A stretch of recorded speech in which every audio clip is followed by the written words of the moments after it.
Bom dia, pessoal! Estamos aqui mais uma quarta-feira para a nossa aula de língua portuguesa.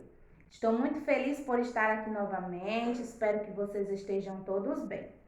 A nossa aula de hoje será do nosso livro didático de língua portuguesa, tá certo? Então a tia gostaria muito que vocês abrissem ele na página 24 para nós iniciarmos a nossa aula.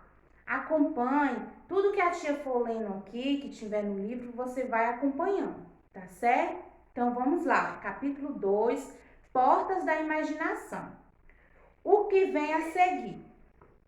O conto que você vai ler agora foi escrito pelo britânico Sage, 1870-1916, considerado um mestre nesse gênero literário. Suas narrativas são muitas vezes dotadas de tom macabro e desfechos surpreendentes. Em A Porta Aberta, não é diferente.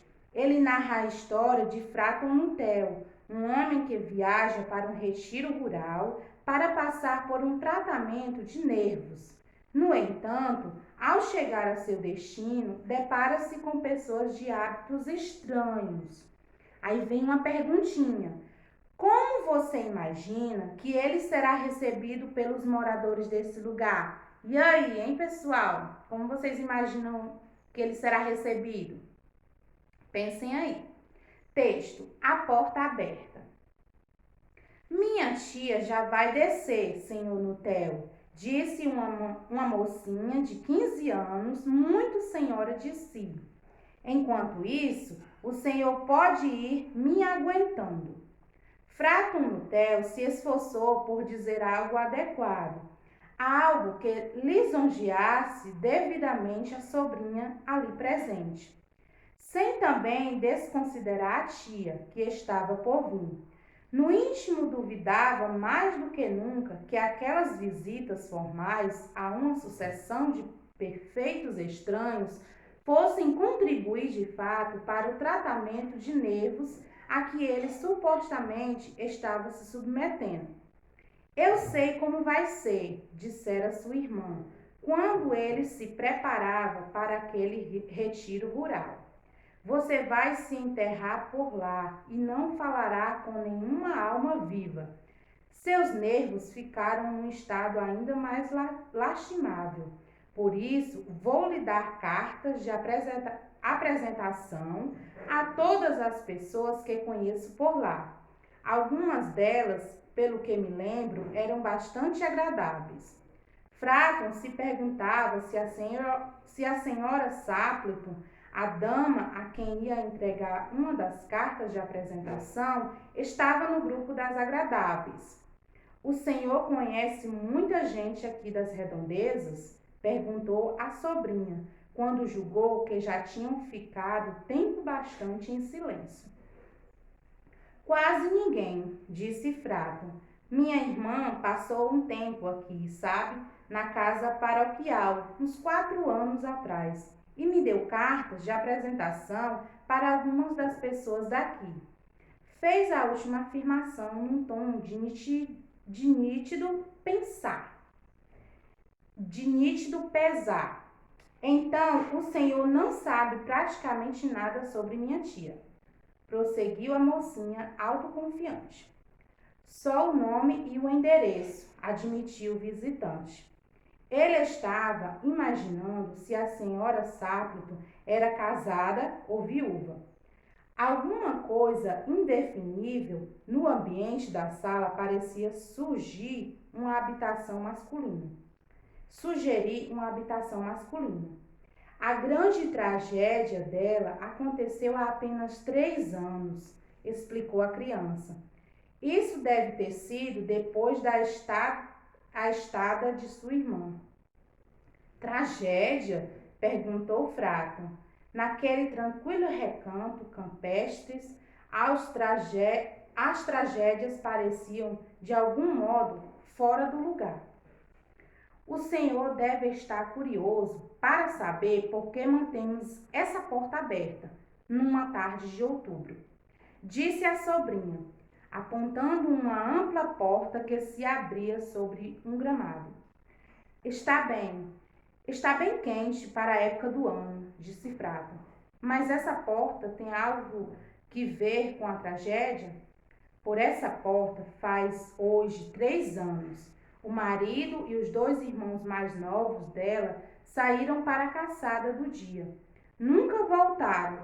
Ao atravessar o pântano para chegar a seu local favorito de caça nas Gessas, todos os 3 foram engolidos por um lodaçal traiçoeiro. Foi por causa daquele verão horrível e imundo, sabe? E lugares que eram seguros em outros anos desapareceram subitamente sem aviso. Os corpos nunca foram encontrados. Essa foi a parte mais horrível de tudo. Aqui a voz da menina perdeu o tom autoconfiante e se tornou trêmula, humana. A pobre tia sempre acha que eles vão voltar algum dia. Eles e o pequeno Espalho, castanho que se perdeu com eles e que vão entrar por essa porta como costumavam fazer. É por isso que a porta é mantida aberta toda a tarde, até cair a noite. Pobre tia querida, ela me contou várias vezes como eles saíram. O marido com a capa de chuva branca nos ombros e Rony, o irmão mais novo, cantarolando: Benti, por que você pula? Como sempre fazia para caçoar dela, porque ela dizia que aquilo lhe dava nos nervos. O Senhor sabe, às vezes em tardes calmas e tranquilas como esta, tenho quase a horripilante sensação de que todos eles vão entrar por aquela porta.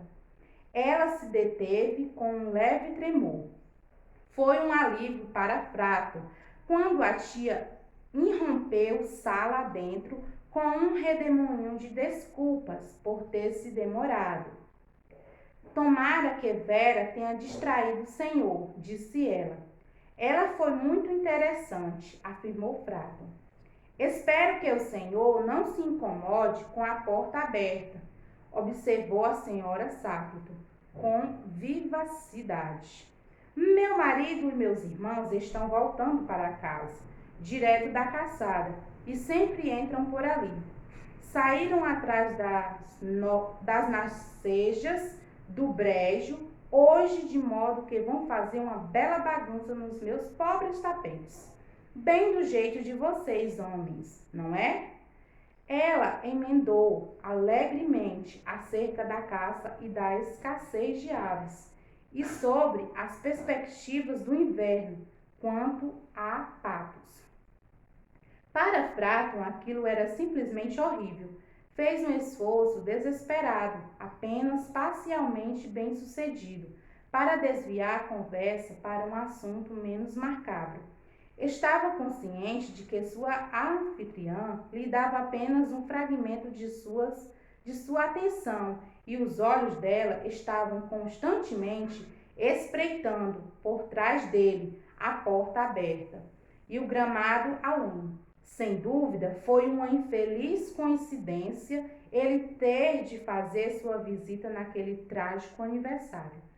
Os médicos concordaram em me receitar repouso absoluto, ausência de excitação mental e abstinência de qualquer coisa semelhante a exercícios violentos, anunciou Frato, valendo-se da bem. Conhecida a suposição de que os perfeitos estranhos e os recém-conhecidos são ávidos por saber o menor detalhe das dores e enfermidade das pessoas, sua casa e tratamento. No que diz respeito à dieta, não concordam tanto assim, continuou. Não, disse a senhora Sáclito, numa voz que só substituiu um bocejo no último instante. Então, ela subitamente se iluminou em atenção alerta, mas não para o que Frato estava dizendo. Lá vem eles, finalmente, exclamou ela. Bem na hora do chá, e parece que estão cobertos de lama até os olhos. Frato teve um ligeiro arrepio e se virou na direção da sobrinha com um olhar que pretendia expressar solidária compreensão. A menina mirava fixamente a porta aberta, com olhos estupefatos e horror, num choque gelado de medo inominável. Frato deu meia volta em seu acesso e olhou na mesma direção. Na luz mortiça do crepúsculo, 3 figuras atravessaram o grande rumo à porta.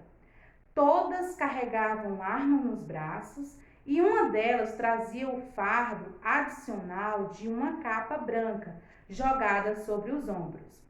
Um espinho castanho e fadigado não saía de junto de seus calcanhares. Sem fazer ruído, aproximaram-se da casa e então uma voz jovem e rouca cantarolou de dentro do anoitecer.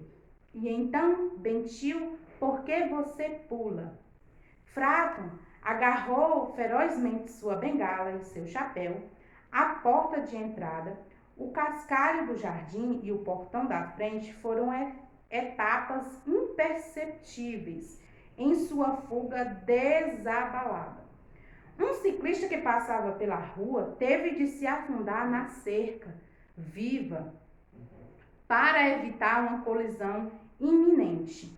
Cá estamos, querida, disse o portador da capa de chuva branca, entrando pela porta, cheio de lama, mas quase toda seca.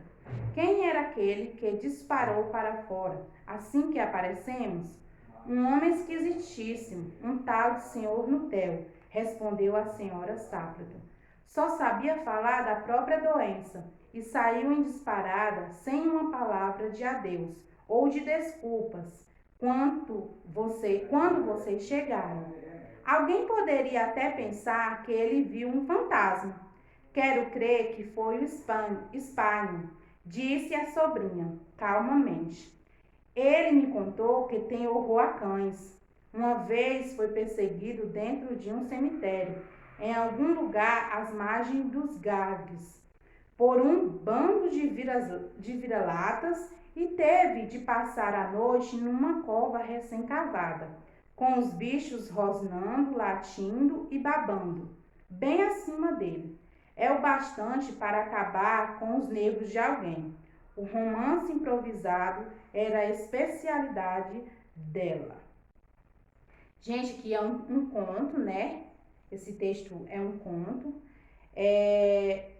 Pode-se perceber, né? Como o próprio texto diz que é narrada, né? Por a história de Frato, é narrada a história de Frato, um homem que viajava para um retiro rural, né? Ele tinha um problema nos nervos, né?